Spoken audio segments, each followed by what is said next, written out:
Dami nang nagbago, like, on how you deal with each other. Yeah. I guess. Yeah, I Hindi think tayo there's- sure. Yes, there's a level of already, like understanding. Oo, ganyan. May nagbago na ba kay David? Alam mo, lagi ako may nakareading sagot dyan. Nalilimutan ko lang lagi. Oo. Ano nga ba? Ano na ba? Meron naman. Nagdadala na ba ng kape pag Meron naman. pag naiinis ka sa Pag kanya? niya, nagtatanong siya. Uy, marunong ka na. In fairness Ano? sa'yo. Natuto na ako. Oo, marami nagbago sa kanya. Ano na, may taking chair na siya ngayon. Yes. Yes! Sa tent na ako tumatambay ngayon kasi mahal lang yung gas ko eh. Mm-mm. Dati diesel kasi ako eh.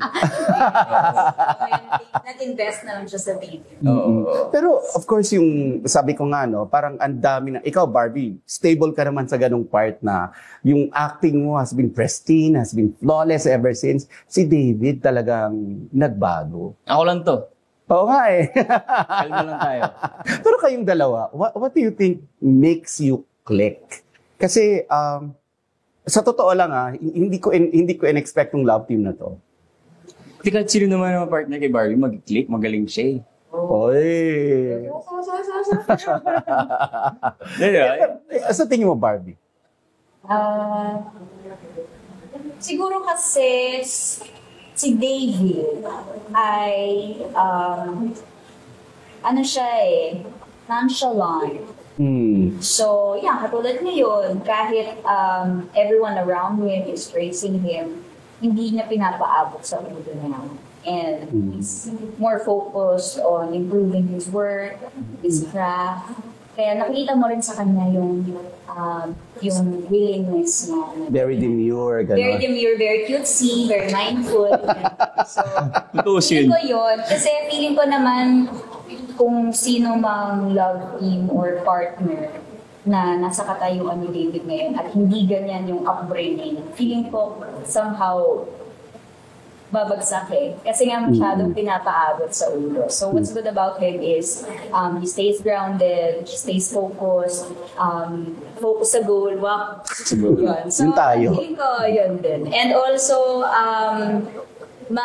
sanay kasi kaming mag-react sa binibigay ng isa sa isa. So, timplahan din. Yeah. And plus opposites attract. We know Yun, that. yun. Diba?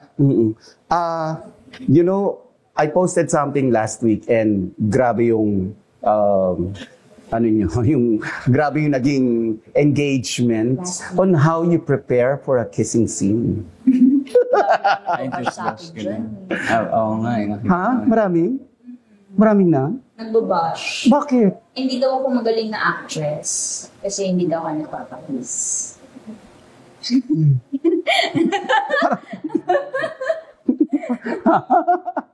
Nagulat ako doon Sino yan?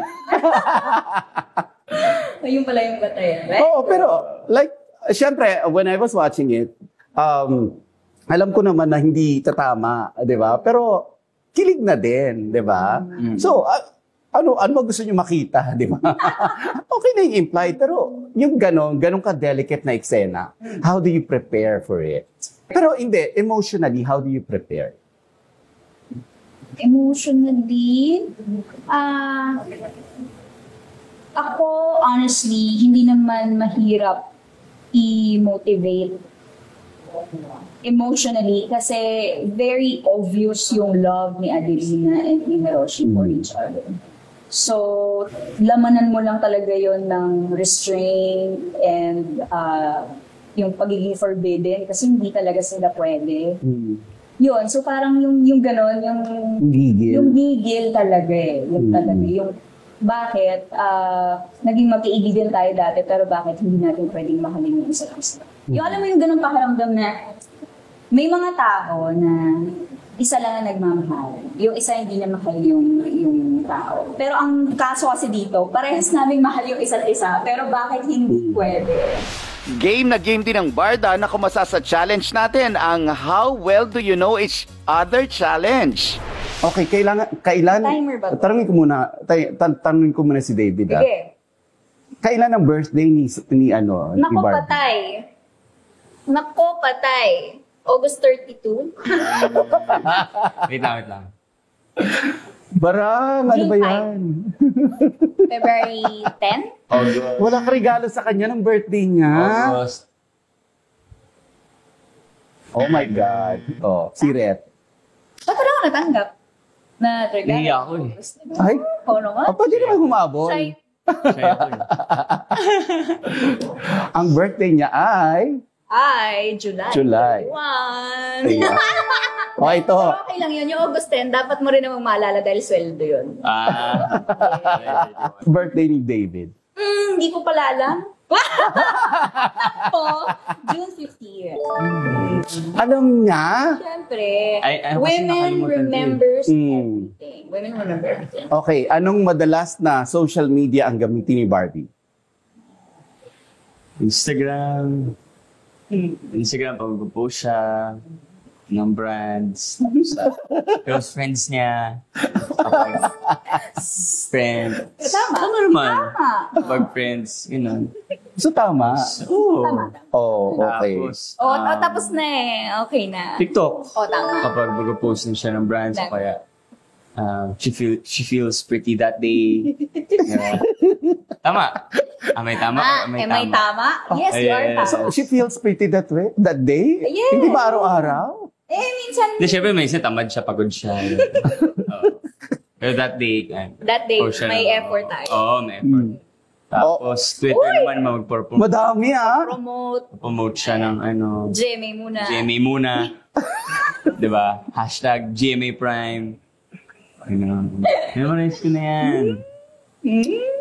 Okay, ano ang pet peeve ni David? Pet peeve? Oo.